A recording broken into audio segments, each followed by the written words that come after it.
नमस्ते दोस्तों, स्वागत है आपका विद्यानेट गुरुकुल में।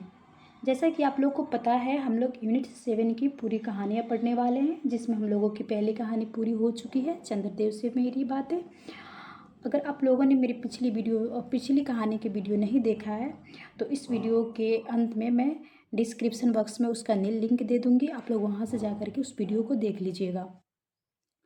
जैसा कि आप लोग को पता है, हम लोग को 21 कहानियाँ पढ़नी है, जिसमें से हम लोग की पहली कहानी चंद्रदेव से मेरी बातें पूरी हो चुकी है। और फिर एक बात, मैंने सिलेबस का भी वीडियो अपलोड कर दिया है, पूरे कंप्लीट सिलेबस का। उसका भी लिंक मैं डिस्क्रिप्शन बॉक्स में दे दूँगी। वहाँ से जा कर के आप लोग उसे भी देख लीजिएगा, क्योंकि हमें पता है किसी भी चीज़ को तैयारी करने से पहले हमें पूरे सिलेबस की ज्ञान होनी चाहिए कि हमें क्या पढ़ना है, क्या नहीं पढ़ना है। और फिर सिलेबस पूरा एक बार देखने के बाद हमें अंदाज़ा हो जाता है कि हमें क्या क्या पढ़ना है। ठीक है, तो आप लोग सिलेबस का भी एक बार वीडियो ज़रूर देख लीजिएगा कि हमें क्या क्या पढ़ना है। और हम लोग एक यूनिट वाइज क्रम से पढ़ने वाले हैं, जैसे कि हम लोग पहले स्टार्ट किए हैं हिंदी कहानी से। किसी भी चीज़ को स्टार्ट थोड़ा रोचक चीज़ों से करना चाहिए, जैसे कि कहानी जो है हम लोग की रोचक है। और फिर दुलाई वाली तो बहुत ही रोचक कहानी है, बहुत मज़ेदार कहानी है। आप लोग भी पढ़िएगा मेरे साथ मज़े के साथ, बहुत अच्छी कहानी है ये।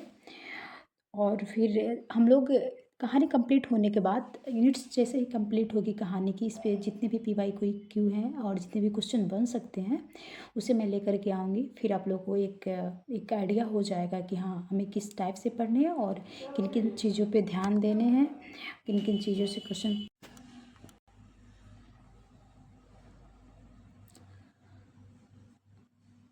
तो चलिए हम लोग बिना देर किए वीडियो के स्टार्ट करते हैं। हम लोग की पहली कहानी है दुलाई वाली। ठीक है, इसे पूरे विस्तार से पढ़ेंगे और आप लोग एक एक चीज़ों को नोट करते चलिएगा, जैसे कि किसी पात्र का नाम, स्थान, महत्वपूर्ण घटनाएं जो भी है जिससे क्वेश्चन पूछे जाते हैं उसे नोट करते चलिएगा। ठीक है, तो चलिए हम लोग वीडियो के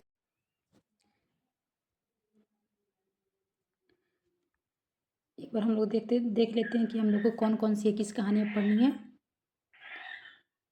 चंद्रदेव से मेरी बातें ये हो चुकी है, आप लोग ये देख लीजिएगा इस वीडियो को, मैं डिस्क्रिप्शन बॉक्स में उसका लिंक दे दूँगी। आज हम लोग पढ़ने वाले हैं दुलाई वाली, जो बहुत ही मज़ेदार कहानी है, रोचक कहानी है। आप लोग पढ़िएगा, बहुत मज़ा आएगा।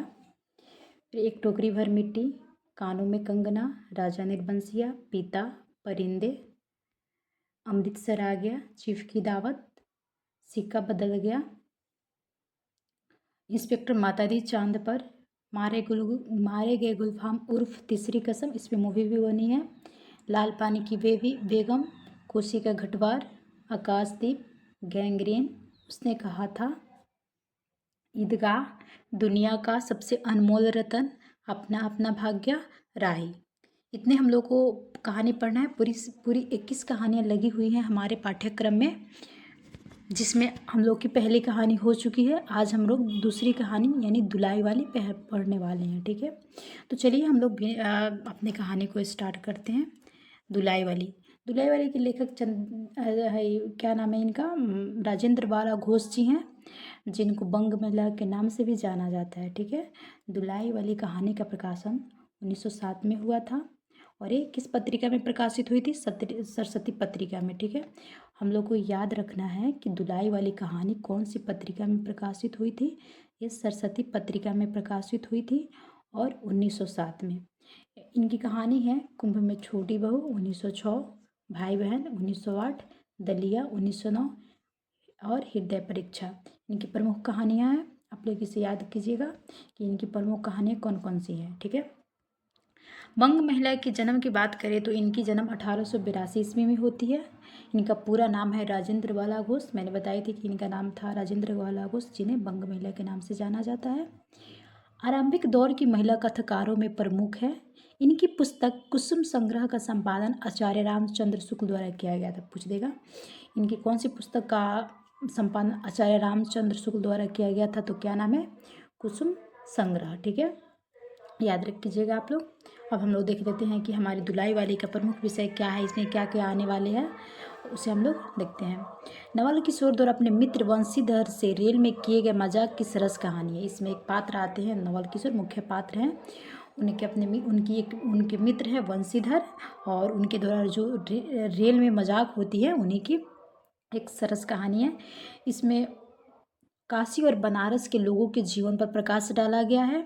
बनारसी शौक और बोली का समावेश किया गया है। बनारसी वहाँ के लोग, जैसे कि आप लोग आगे देखिएगा ट्रेन में कुछ औरतें बैठी हुई हैं, वो अपनी भाषा में कैसे बातें कर रही हैं। विभिन्न परिस्थितियों में इंसान की दिनचर्या का चित्रण किया गया है। काशी से इलाहाबाद की यात्रा का विवरण किया गया है। पूछ देगा कि दुलाई वाली में कहाँ से कहाँ तक की यात्रा का विवरण मिलता है हमें, तो काशी से इलाहाबाद की, इसे आप लोग नोट कर लीजिएगा। काशी से इलाहाबाद, काशी और इलाहाबाद।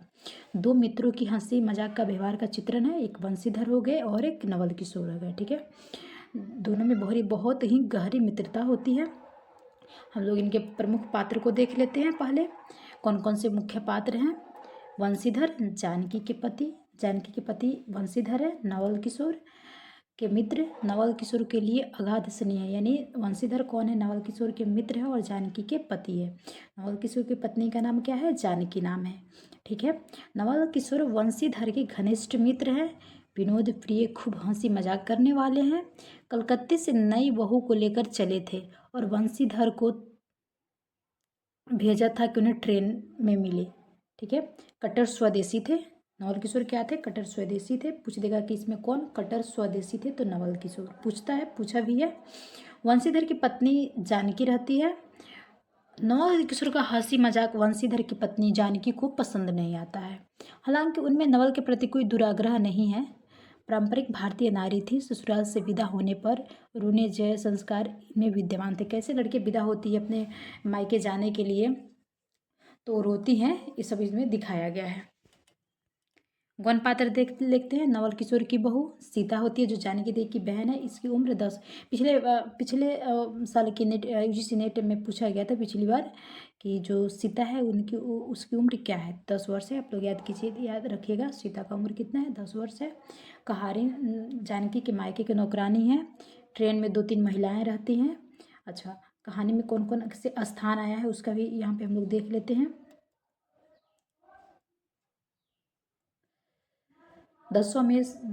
दशाश्वमेध घाट का स्थान आया है। गदौलिया बनारस का क्षेत्र है। कलकत्ता, मुगलसराय, इलाहाबाद, प्रयागजी, जिसे प्रयागराज को वहाँ की जो औरतें होती हैं वो प्रयागजी कहती हैं। तो ये यहाँ दशाश्वमेध घाट का चित्र आया है, गदौलिया का चित्र आया है, उसके बाद मुगलसराय का, कलकत्ता का, इलाहाबाद का। पूछ देगा इसमें से कौन दुलाई वाली में किस स्थान का जिक्र नहीं हुआ है, ठीक है। तो आप लोग स्थानों को ध्यान में रखिएगा। आगे हम लोग देखते हैं इसके विशेष। दुलाई अर्थात एक प्रकार का चादर चुनरी, जिसे घूंघट के रूप में प्रयुक्त किया जाता है। दुलाई का अर्थ क्या है, दुलाई वाली, यानी ये एक प्रकार की क्या होती है, चादर होती है, जिसे घूंघट के रूप में औरतें रखती हैं, उसी को दुलाई कहते हैं, ठीक है। यथार्थ चित्रण, पत्रानुकूल भाषा और स्थानीयता के रंगों से भरी यह कहानी आज भी जीवंत है। बनारसी बोली के समान ट्रेन में औरतों के कदम कहानी की मिठास बढ़ा देती है। दुलाई वाली हम लोग पढ़ते हैं कहानी को, ठीक है। मुख्य विषय पर आ गए हम लोग। चलिए, दुलाई वाली 1907 बंग महिला। काशी जी के दशाश्वमेध घाट पर स्नान करके एक मनुष्य बड़ी व्यग्रता के साथ गदौलिये की तरफ आ रहा था। एक हाथ में एक मैली सी तौलिया में लपेटी हुई भीगी धोती और दूसरे हाथ में सुरती की गोलियों की कई डिबिया और सुंघनी की एक पुड़िया थी। पूछ देगा कि उनके हाथ में क्या क्या थी, तो एक हाथ में मैली सी तौलिया थी और दूसरी हाथ थी उसमें सुरती की गोलियां की कई डिबिया थी और सुंघनी की एक पुड़िया थी, ठीक है। उस समय दिन के 11 बजे थे। कितने टाइम हो रहे थे, 11 बजे थे। गदौलिया की बाईं तरफ से जो गली है उसके भीतर एक और गली में थोड़ी दूर पर एक टूटे से पुराने मकान में वह जा घुसा। काशी जी के कौन सा जगह का आया है, दशाश्वमेध घाट का आया है और फिर गदौलिया। आप लोग जहाँ मैं इसको गोले से घेरी हूँ वहाँ वो इम्पोर्टेंट चीज़ है, आप लोग इसे अपने कॉपी में नोट करते चलिएगा। मकान के पहले खंड में बहुत अंधेरा था,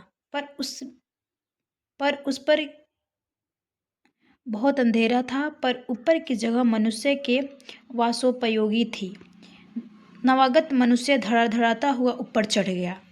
वहाँ एक कोठरी में उसने हाथों की चीज़ें रख दी, यानी जो उसमें हाथ में रखा था वो रख दी।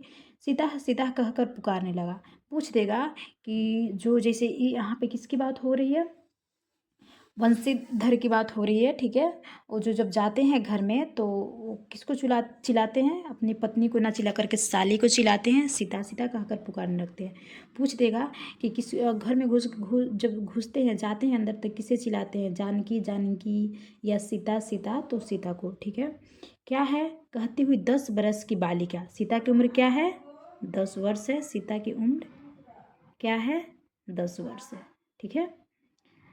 आग खड़ी हुई, तब उस पुरुष ने कहा, सीता जरा अपनी बहन को बुला ला। अच्छा कहकर सीता गई और कुछ देर में एक नवीन स्त्री आकर उपस्थित हुई। उसे देखते ही पुरुष ने कहा, लो, हम लोग को तो आज ही जाना होगा।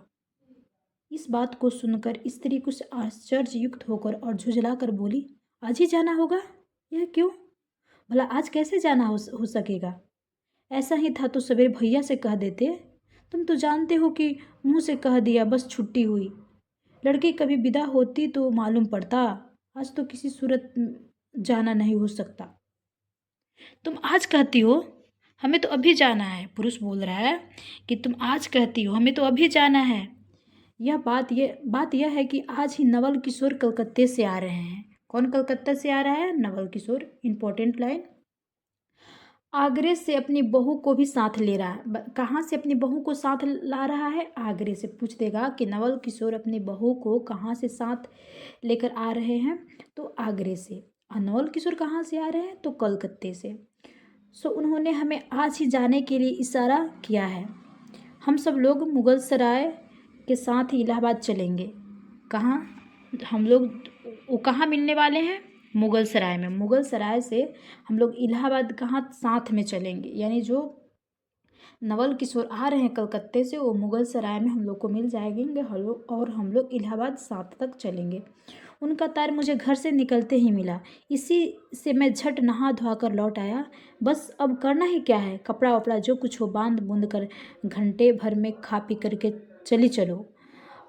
जब हम तुम्हें विदा कराने आए ही हैं, तब कल के बदले आज ही सही। हाँ, ये बात है, नवल जो चाहे करवावे। क्या एक ही गाड़ी में न जाने से दोस्ती बटा लग जाएगी? यानी हम लोग एक गाड़ी में नहीं जाएंगे तो क्या आपकी दोस्ती ख़त्म हो जाएगी? अब तो किसी तरह रुकोगे नहीं, जरूर उसके साथ जाओगे। पर मेरे तो नाको दम आ जाएगी। जानकी को नवल किशोर नहीं सुहाते थे। हंसी मजाक उनको अच्छा नहीं लगता था। क्यों? किस बात से? उनकी हंसी से और किससे? अच्छा, जानकी को किनकी हंसी से चिढ़ थी? तो नवल किशोर, ठीक है। हंसी ठट्ठा भी राह में अच्छी लगती है, उनकी हंसी मुझे नहीं भाती। एक रोज़ चौक में बैठी पुड़िया काट रही थी, इतने में न जाने कहाँ से आकर नवल चिल्लाने लगे, ए बुआ देखो ना, तुम्हारी बहू पुड़िया खा रही है। मैं तो शर्म के मारे मर ही गई। हाँ, भाभी जी ने बात उड़ा दी। सही, वे बोली, खाने पहनने के लिए तो आई है, पर मुझे उनकी हंसी बहुत बुरी लगी। बस इसी से तुम उनके साथ नहीं जाना चाहती हो? पुलिस कहते हैं कि बस इसी से तुम उनके साथ नहीं जाना चाहती हो। अच्छा चलो, मैं नवल से कह दूंगा, बेचारी कभी रोटी तक तो खाती नहीं, पूरी क्यों खाने लगी? उन्होंने कहा, अच्छा चलो, मैं नवल से कह दूंगा कि बेचारी रोटी तो खाती ही नहीं, पूरी कब खाने लगी? इतना कहकर वंशीधर कोठरी के बाहर चले आए और बोले, मैं तुम्हारे भैया के पास जाता हूँ, तुम रो रुला करके हो जाना। इतना सुनते ही जानकी देवी की आंखों भर आई और आषाढ़ सावन की ऐसी झड़ी लगी। किस महीने की जिक्र हो रही है? आषाढ़ और सावन की, ठीक है। आ जाएगा कि धुलाई वाली में किस महीने की जिक्र हुई है? आषाढ़ सावन की। वंशीधर इलाहाबाद के रहने वाले हैं। अच्छा, वंशीधर कहाँ के रहने वाले हैं? इलाहाबाद के। और जो नवल किशोर हैं वो अपने बहू को आगरे से ला रहे हैं और वो कलकत्ता से आ रहे हैं, और दोनों आदमी साथ तक कहाँ तक जाएगा? इलाहाबाद तक। बनारस में ससुराल है। पूछ देगा कि नवल का ससुराल कहाँ है? बनारस में नवल का ससुराल है। और नवल कहाँ के रहने वाले हैं? इलाहाबाद के रहने वाले हैं। वेरी वेरी इंपॉर्टेंट है, आप लोग इसको नोट कर लीजिएगा। वंशीधर इलाहाबाद के रहने वाले हैं और बनारस में इनके ससुराल है। स्त्री को विदा कराने आए हैं। ससुराल में एक साली और सास के सिवा कोई नहीं है, यानी इनके ससुराल में एक साली है जिनका नाम सीता है, और एक साले हैं और एक सास है। नवल किशोर इनके दूर के नाते में ममेरे भाई है। अच्छा, वंशीधर के नवल किशोर रिश्ते में क्या लगते हैं? तो दूर के ममेरे भाई हैं, ठीक है, इंपॉर्टेंट है। पूछ देगा कि क्या संबंध है। दोनों में मित्रता का ख्याल अधिक है, दोनों में गहरी मित्रता है, दोनों एक जान दो काबिल हैं। उसी दिन बंशीधर का जाना स्थिर हो गया। सीता जो उनकी साली थी, बहन के संग जाने के लिए रोने लगी। माँ रोती धोती लड़की की विदा की सामग्री इकट्ठा करने लगी। जानकी देवी ही रोती तैयार होने लगी। कोई चीज भूलने पर धीमी आवाज से माँ को याद दिलाती गई।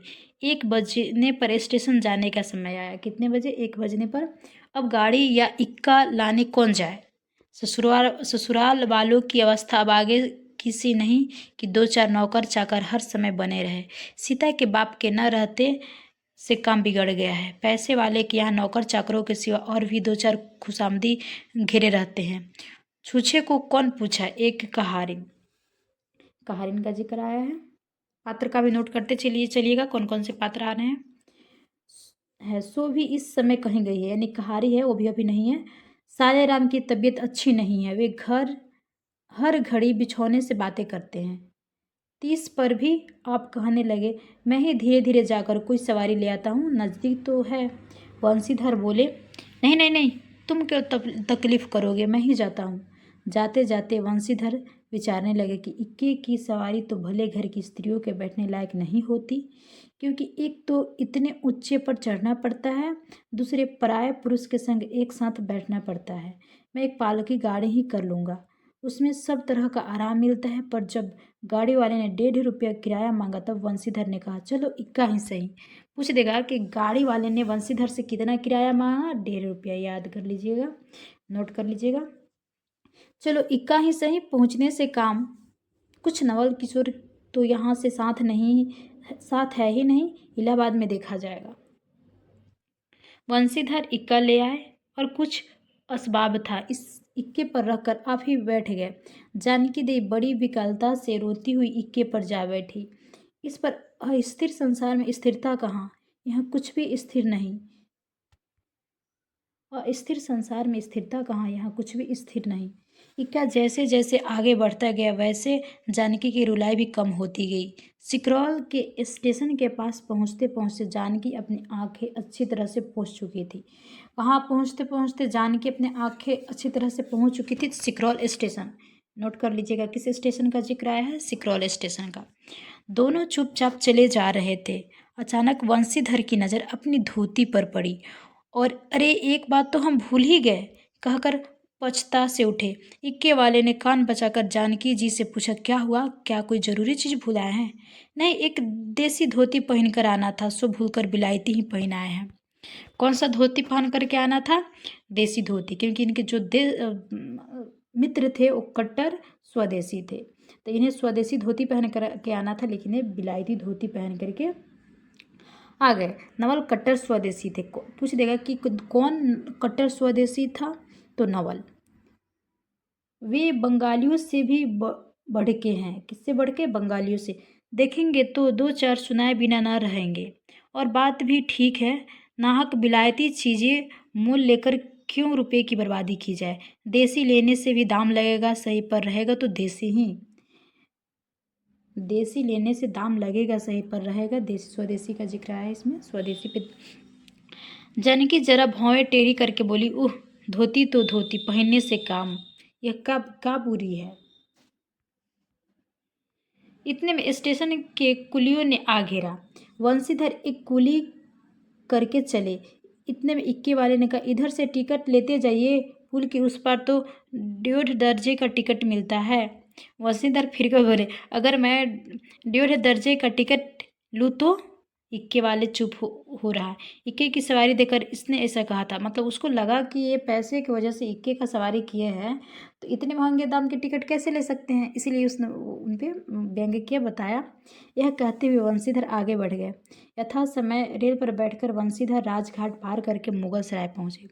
अच्छा, सिकरौल स्टेशन पहुँचे, वहाँ से क्या हुए, रेल पर बैठे और राजघाट को पार करके कहाँ पहुँचे? मुगल सराय पहुँचे। यहाँ पे मुगल सराय ही मिलने वाले थे इनके दोस्त। वहाँ पुल लांग करके दूसरे प्लेटफॉर्म पर जा बैठे। आप नवल से मिलने की खुशी में प्लेटफॉर्म के इस छोर से उस छोर तक टहलते रहे। इनको अब वहीं पे मिलने वाले थे नवल से, अपने मित्र से। इनको खुशी के मारे क्या किए, इधर से उधर, उधर से इधर वो टहलते रहे। देखते देखते गाड़ी का धुआं दिखलाई पड़ा। मुसाफिर अपनी अपनी गठरी संभालने लगे। रेल देवी भी अपनी चाल धीमी करती हुई गंभीरता से आ खड़ी हुई। वंशीधर एक बार चलती गाड़ी से ही शुरू से आखिर तक देखे, बेचारे पूरे ट्रेन को देख गए कि कहीं तो हमारे मित्र मिलेंगे, पर नवल का पता कहीं नहीं था। वंशीधर फिर सब गाड़ियों को दोहरा गए, तिहरा गए, भीतर घुस घुस कर एक एक डिब्बों को देखा, किंतु नवल न मिली। उनको लगा कि नवल मेरे मित्र जो है हमें तो यहीं मिलने वाले हैं। बेचारे ट्रेन के जो भी डब्बे थे उनको 2-3 बार पूरे ट्रेन के डब्बे को अच्छे से देखे कि कहीं तो हमारे दोस्तों प्लेटफॉर्म को देखे, लेकिन नवल उन्हें कहीं दिखाई नहीं दिया। वंशीधर सब गाड़ियों को दोहरा गए, तिहरा गए, भीतर घुस घुस कर एक एक डिब्बों को देखा, किंतु नवल ना मिले। अंत को आप खिजला उठे। सोचने लगी, मुझे तो वैसी चिट्ठी लिखी और आप ना आए, मुझे अच्छा उल्लू बनाया। इनके मन में प्रश्न उठ रहा है कि मुझे तो चिट्ठी लिख दी आने के लिए, लेकिन खुद नहीं आए, तुमने मुझे उल्लू बनाया है। अच्छा, जाएंगे कहाँ? भेंट होने पर समझा लूँगा। सबसे अधिक सोच तो इस बात का था कि जानकी सुनेगी तो ताने पर ताना मारेगी। जो इनकी पत्नी थी, जब वो सुनेगी कि खुद तो हमको लेकर के आए, अपने आए दोस्त के कहने पे, लेकिन दोस्त ही नहीं आए, तो हमें क्या करेगी? वो ताने मारेगी। पर अब सोचने का समय नहीं, रेल की बात ठहरी। बंशीधर झट से गए, जानकी को लेकर जनानी गाड़ी में बैठाया। वो पूछने लगी, नवल की बहू कहाँ है? वह नहीं आए, कोई अटका हो गया है, कहकर आप बगल वाले कमरे में जा बैठे। टिकट तो ड्योढ़ का ही था, पर ड्योढ़े दरवाजे का कमरा कलकत्ते से आने वाले मुसाफिरों से भरा था। जिसमें 1.5 दर्जे के में बैठे थे, उसमें 1.5 दर्जे वाले कमरे जो था वो कलकत्ता से आने वाले मुसाफिरों से भरा हुआ था, इसलिए तीसरे दर्जे में बैठना ही पड़ा। ये जो 1.5 दर्जे वाले थे उसमें ना बैठ कर तीसरे दर्जे में बैठे। जिस गाड़ी में वंशीधर बैठे थे उसमें सब कमरे को मिलाकर 10-12 स्त्री और पुरुष थे। समय पर गाड़ी छूटी। जिसमें बैठे थे कितने स्त्री और पुरुष थे? 10-12। नोट कर लीजिएगा, ये भी पूछ सकता है। आजकल एनडीए कुछ भी क्वेश्चन बना दे रहा है, तो हमें एक एक पॉइंट पे ध्यान देना है ताकि किसी भी यूनिट से जो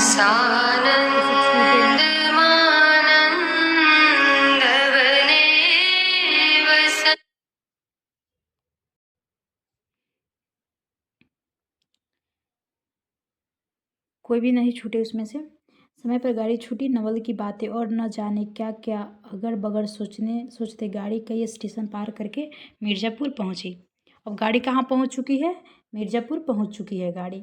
मिर्ज़ापुर में पेटराम की शिकायत हुई, यानी जो हमारे पेट था, पेटराम यानी पेट की बातें हो रही है। उसने सुझाया कि इलाहाबाद पहुँचने में अभी देरी है। चलने के झंझट में अच्छी तरह उनकी पूजा किए बिना ही वंशीधर ने बनारस छोड़ा था, इसलिए आप झट प्लेटफॉर्म पर उतरे और पानी के बम्बे में हाथ मुंह धो करके एक खोचे वाले से थोड़ी सी ताज़ी पुड़िया और मिठाई लेकर के निराले में बैठ अपने उन्हें ठिकाने पहुंचाया, यानी खा लिया। पीछे से जानकी की सुध आई। सोचा कि पहले पूछ ले, तब कुछ मोल लेंगे, क्योंकि स्त्रियां नटखट होती है, वे रेल पर खाना पसंद नहीं करती। पूछने पर वही बात हुई। तब वंशीधर लौटकर अपने कमरे में आ बैठे। यदि वे चाहे तो इस समय ड्योढ़ में बैठ जाते, लेकिन अभी भीड़ कम थी। उन्होंने कहा कि थोड़ी देर के लिए कौन बखेड़ा करेगा। वंशीधर अपने कमरे में बैठे तो एक दो मुसाफिर अधिक देख पड़े। देख पड़े। आने वाले में से उतर भी गया था। जो लोग थे बस तीसरे दर्जे के योग्य जान पड़ते थे। अधिक सभ्य कोई थे तो वंशीधर ही, यानी उसमें अधिक सभ्य कौन था? वंशीधर था। उनके कमरे के पास वाले कमरे में एक भले घर की स्त्री बैठी थी। वह बेचारी सिर से पैर तक ओढ़े, सिर झुकाए, एक लंबा घूंघट काढ़े, कपड़े की गठरी सी बनी बैठी थी। वंशीधर ने सोचा कि इसके संग भद्र पुरुष के आने पर उसके साथ बातचीत करके समय बितावेंगे। 1-2 तरीके तीसरी घंटी बजी। तब वो स्त्री कुछ अचकाकर थोड़ी सा मुँह खोलकर जंगल के बाहर देखने लगी। ज्यों ही गाड़ी छूटी वह मानो कांप सी उठी। रेल का देना लेना तो हो ही गया था, अब उसको किसी का क्या परवाह। वो अपनी स्वाभाविक गति से चलने लगी। प्लेटफॉर्म पर भीड़ भी न थी, केवल 2-4 आदमी रेल की अंतिम विदाई तक खड़े थे। जब स्टेशन दिखलाई दिया तब वह बेचारी बाहर से देखती रही, फिर अस्पष्ट स्वर में रोने लगी। उस कमरे में 3-4 प्रौढ़ ग्रामीण स्त्रियाँ थी। कितने ग्रामीण स्त्रियाँ थी? 3-4 थी जो प्रौढ़ हो यानी बूढ़ी थी। एक जो उसके पास की ही थी कहने लगी, अरे इनकर मैयन तो नाही आइलन हो, देखो हो रोल करथइन, यानी देखिए रो रही हैं, इनके साथ जो आने वाले थे वो नहीं आए हैं। दूसरी, अरे दूसरी गाड़ी में बैठल हुई हन। पहली, दूर बौराही, ये जनानी गाड़ी थोड़े है। दूसरी, वो तो भले तो कहूँ, कहकर दूसरी भद्र महिला से पूछने लगी, कौन गांव उतरबू बेटा? मिर्जईपुरा चढ़ी हऊ ना? इसके जवाब में उसने कहा सो वह न सुन सकी। तब पहली बोली, हट हम पूछी ना, कहाँ कहाँ उतरबू हो? इलाहाबाद।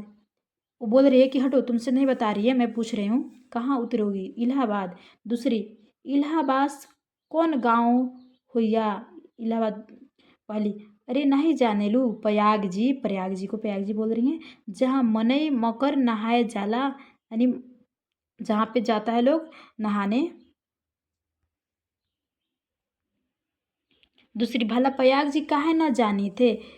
ले कह कई नाही, तोरे पंच के धर्म से 4 दाई नहाए चुकी हैं, यानी हम 4 बार जाकर के प्रयाग जी नहा चुके हैं। ऐसो हो सोमवारी और गहन दका दका लगा रहा तौन तोहरे काशी जी नहाए गए रहे।